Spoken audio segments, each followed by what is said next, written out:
జనగామ జిల్లా పాలకుర్తి మండలంలో mega job మేళాకు భారీ స్పందన లభించిందని మాజీ మంత్రి ఎర్రబెల్లి దయాకర్ రావు అన్నారు. పాలకుర్తి మండలంలోని బృందావన్ గార్డెన్ లో ఎర్రబెల్లి చారిటబుల్ ట్రస్ట్ బీఆర్ఎస్ నాయకులు బాబూరి శ్రీకాంత్ గౌడ్ల ఆధ్వర్యంలో మెగా జాబ్ మేళా నిర్వహించారు. పాలకుర్తి నియోజకవర్గంలోని పాలకుర్తి, దేవరుప్పల, కొడకండ్ల, తొర్రూరు, రాయపర్తి, పెద్దవంకర మండలాల నుంచి భారీగా నిరుద్యోగులు తరలివచ్చారని నిర్వాహకులు తెలిపారు. మెగా జాబ్ మేళాలో 100కు పైగా అంతర్జాతీయ కంపెనీలు పాల్గొనగా దాదాపుగా 5,000 మంది ఉద్యోగార్థులకు అవకాశాలు దక్కినట్టు పేర్కొన్నారు. అనంతరం మాజీ మంత్రి ఎర్రబెల్లి మాట్లాడారు. ఆన్లైన్ బుక్ చేసిన వాళ్ళు కూడా డైరెక్ట్ కంపెనీల దగ్గరికి పోతే ఆ కంపెనీలో కూడా రిక్వెస్ట్ చేసిన జాబ్ తీసుకుంటారు. వాళ్ళ కంపెనీ దగ్గరికి పోయి పేరింగ్ నమ్మని వీళ్ళ పేరింగ్ కూడా ఉంటుంది. పేరింగ్ ఉంటుంది, దయచేసి పేరింగ్ కూడా కావాలి. ఎవరైనా ఆన్లైన్ బుక్ చేసుకున్నారు కానీ ఎవరైనా కొత్త కూడా వస్తే వాళ్ళు ఇంటర్వ్యూ చేసి పేరింగ్ తీసుకొని జాబ్ తీసుకుంటారు.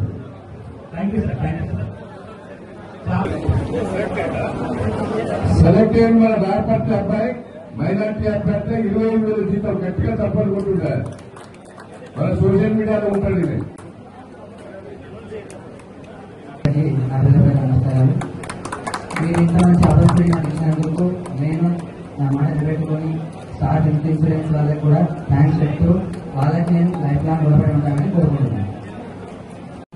ఆ సర్టిఫికెట్ పట్టుకుని పోతే ఆ సంఘ మండలంలో టెక్స్టైల్ పార్క్ 10th క్లాస్ అయిన వాళ్ళందరికీ జాబ్ ఇచ్చే అవకాశం ఉన్నది. వాళ్ళు జాబ్ మీద పెట్టారు. వాళ్ళు నెలకు 12,000 జీతం ఇచ్చి బస్ అరేంజ్మెంట్ చేసి భోజనాలు పెట్టించి ఆ మహిళలకు సాధించే ఏర్పాటు చేస్తున్నారు. ఆ చదువుకున్న ఆ ట్రైనింగ్ అయిన వాళ్ళందరికీ జాబ్ వచ్చే అవకాశం ఉంటుంది. కాబట్టి ఆ మహిళలకు చైతన్యవంతం చేయవలసిందిగా టెక్స్టైల్ పార్క్ పోయి ఇంటర్వ్యూలో పాల్గొనవలసిందిగా నేను విజ్ఞప్తి చేస్తున్నాను. ఇప్పుడు ఇక్కడికి వచ్చిన వాళ్ళది 30,000 ఉన్నది, 40,000 ఉన్నది, 15,000 ఉన్నది, 18,000 ఉన్నది, 20,000 ఉన్నది. అందరిని అడిగినారు. ఇవాళ సుమారు 700 మంది ఇప్పటిదాకా అటెండ్ అయినట్టున్నది. మనకు 2,000 దాకా ఆన్లైన్ బుక్ చేసుకున్నారు. సాయంత్రం 6 వరకు వచ్చే అవకాశం అనుకున్నది. ఇప్పటి వరకు నాకు తెలిసిన కాడికి 270 దాకా సెలెక్ట్ అయినట్టు అనిపిస్తున్నది. అందరూ మాట్లాడిన మాటలను బట్టి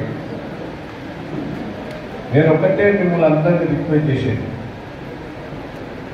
ఎంత సాలరీ అనేది కాదు. మీరు ఒక 5-6 నెలలు మీ దగ్గర పనిచేసినట్టుంటే మీకు అనుభవం వస్తుంది. వాళ్ళే ఫుడ్ పెడుతున్నారు. ఇదివరకు 15,000 ఇచ్చి ఫుడ్ పెట్టకపోయింది. ఇప్పుడు ఫుడ్ కూడా వాళ్ళే అరేంజ్మెంట్ చేస్తున్నారు. దాదాపు సాలరీ కొంత పెంచే అవకాశం మనకు ఉంటుంది. నేను అందరినీ రిక్వెస్ట్ చేస్తున్నాను, తప్పకుండా తీరుగాండి. మీరు కొద్ది రోజులు పనిచేసిన తర్వాత ఆ కంపెనీ వాళ్ళంతా దాదాపు నాకు పరిచయం. మీకు అవసరం అయితే ఒకటే కనిపిస్తుంది, కానీ దీని వెనక ఒక నెల రోజుల నుంచి పడ్డ కష్టం ఏదైతుందో అది మామూలు కష్టం కాదు. మమ్మల్ని ప్రతి విషయంలో మా వెనకుండి నేనున్నాను అని చెప్పేసి మమ్మల్ని ప్రోత్సహించిన మాజీ మంత్రి వారి వాళ్ళకి హృదయపూర్వకంగా నమస్కారం చెప్తున్నాను. ఈ సందర్భంగా వాళ్ళకి ఎన్ని కండిషన్స్ ఉంటాయి, ఎన్ని ఇబ్బందులు ఉంటాయి, ఎన్ని ఏమంటారో మార్నింగ్ 6 o'clock హైదరాబాద్ నుంచి స్టార్ట్ అయ్యారు.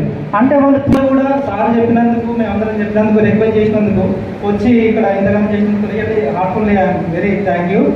అండ్ మరీ ముఖ్యంగా ఒక ముఖ్య విషయం ఏం చెప్తారో, మాకు మా సార్కి ఎలక్షన్ లేవు, మాకే ఎలక్షన్ లేవు అన్నారు. ఒకసారి కాళ్ళ పోతుంది